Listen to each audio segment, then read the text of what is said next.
Vamos comentar mais esse comentário, certo? Doutor Bruno, meu chibio tá sem gosto. Que faço para deixar ele salgado e meio azedo? Tu é doido, é? Chibio do diabo. Quer deixar ele salgado, minha filha? Com um pouquinho de sal, esfrega esse milho assim, ó. E meio azedo. Pega uma baninha de limão, minha filha, ó. Esfrega, esfrega, esfrega. Capaz de fazer até uma caipirinha.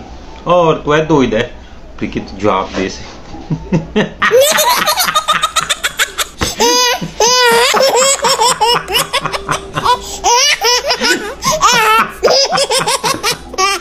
Dá pra fazer uma caipirinha depois, mano. É doido.